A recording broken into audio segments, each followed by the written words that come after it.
Hello students. आज के video में हम डिस्कस करेंगे कि सेमेस्टर 2 में कौन कौन से आपको पेपर पढ़ने हैं। जैसा कि सेमेस्टर 1 में आप पढ़ चुके हैं मेजर 1, जिसमें आपको माइक्रो इकोनॉमिक्स पढ़ना था। सेमेस्टर 2 की यहाँ आप देख रहे होंगे, इसमें आपको दो पेपर पढ़ने होंगे, मेजर 2 और मेजर 3। मेजर 2 में आपको इंडियन इकोनॉमिक्स एंड पॉलिसीज़ पढ़नी है। मेजर 3 में माइक्रो इकोनॉमिक्स पढ़नी है। आगे की स्लाइड में हम लोग मेजर 2 का डिटेल सिलेबस देखेंगे, उसके बाद मेजर 3 का डिटेल सिलेबस देखेंगे। तो ये मेजर 2 का सिलेबस है, इंडियन इकोनॉमी एंड पॉलिसीज़। ये भी आपके 100 मार्क्स के हैं, जिसमें 25 इंटरनल और 75 एक्सटर्नल मार्क्स के होंगे। इसमें सबसे पहले है unit 1, structure of Indian economy. इसका सब टॉपिक है basic features of Indian economy, मतलब भारतीय अर्थव्यवस्था की क्या बुनियादी फीचर्स हैं, विशेषताएं हैं। नेचुरल रिसोर्सेस, लैंड, वाटर और फॉरेस्ट रिसोर्सेस। नेक्स्ट है ब्रॉड डेमोग्राफिक फीचर्स, जिसमें population, size, structure, sex and age, characteristics, change in population, problem of over population, population policy. ठीक है, ये सब के बारे में पढ़ना है। नेक्स्ट यूनिट 2 में पढ़ना है problems and planning in India. इसमें पढ़ना है पोवर्टी मीन्स गरीबी और इनइक्वालिटी, असमानता के बारे में, रूरल एंड अर्बन पोवर्टी और पोवर्टी लाइन के बारे में, गरीबी रेखा के बारे में।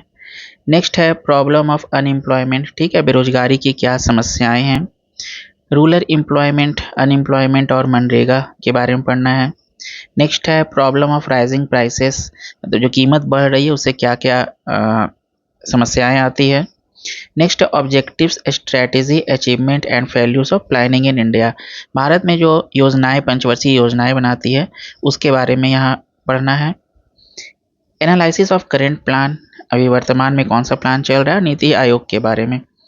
नेक्स्ट है न्यू इकोनॉमिक रिफॉर्म्स, जो जैसे लिबरलाइजेशन, प्राइवेटाइजेशन और ग्लोबलाइजेशन एंड इट्स प्रोग्रेस। अर्थव्यवस्था में क्या क्या सुधार किया जा रहा है, एलपीजी जिसको कहा जाता है। नेक्स्ट यूनिट 3 में है एग्रीकल्चर एंड इंडस्ट्री के बारे में पढ़ना है, कृषि और यहाँ की जो कारखाने हैं, उद्योग के बारे में। Nature and importance of agriculture, ठीक है, एग्रीकल्चर, कृषि की क्या भूमिका है, महत्व है। Factors affecting production and productivity and agriculture marketing, कौन कौन सी वो फैक्टर है जिससे प्रोडक्शन, हमारा उत्पादन अफेक्ट करता है, प्रभावित होता है। लैंड रिफॉर्म, भूमि सुधार के बारे में पढ़ना है। हरित क्रांति के बारे में पढ़ना है। एग्रीकल्चरल रिफॉर्म्स आफ्टर 1991, 1991 के बाद से कृषि में क्या क्या सुधार किया गया है, उसके बारे में पढ़ना है। Rural credit and micro finance, role of SHG, self help group, ठीक है। नेक्स्ट है इंडस्ट्रियल पॉलिसीज ऑफ 1956, औद्योगिक नीति जो बनाई गई थी 1956 में और 1991 में, उसके बारे में पढ़ना है। लार्ज स्केल इंडस्ट्री जैसे sugar, iron, steel, jute, cotton, textile, ये सब के बारे में पढ़ना है। नेक्स्ट है cottage and small scale industry, लघु उद्योग, इसका ग्रोथ के बारे में पढ़ना है, इंपॉर्टेंस उसकी, और problems of cottage industries, MSME। Last topic है एक्सटर्नल सेक्टर, जिसमें FDI, फॉरेन डायरेक्ट इन्वेस्टमेंट और role of foreign trade in India, विदेशी व्यापार का क्या महत्व है भारत में, उसके बारे में पढ़ना है। Trade policy of government of India, foreign trade policy के बारे में पढ़ना है।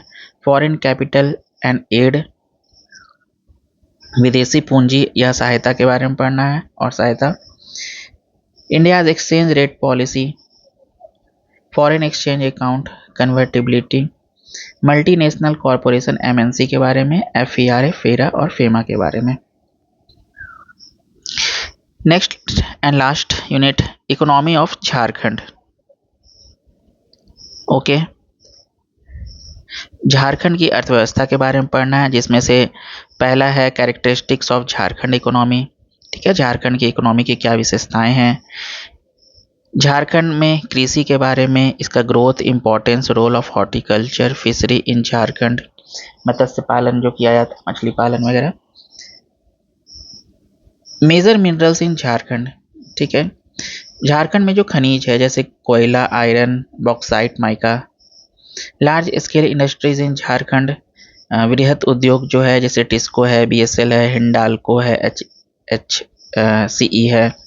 कॉटेज इंडस्ट्रीज इन झारखंड, ओके, जैसे झारक्राफ्ट, केवीआईसी और केवीआई। इसमें आप बुक प्रेफर कर सकते हैं, जैसा कि यहाँ लिस्ट नीचे दिया गया है, बेसिक रीडिंग लिस्ट। ये सब बुक का नाम है, आप लोग इस बुक को भी प्रेफर कर सकते हैं, या फिर कॉलेज आप आके क्लास भी करके नोट्स और लेक्चर को प्राप्त कर सकते हैं। Thank you.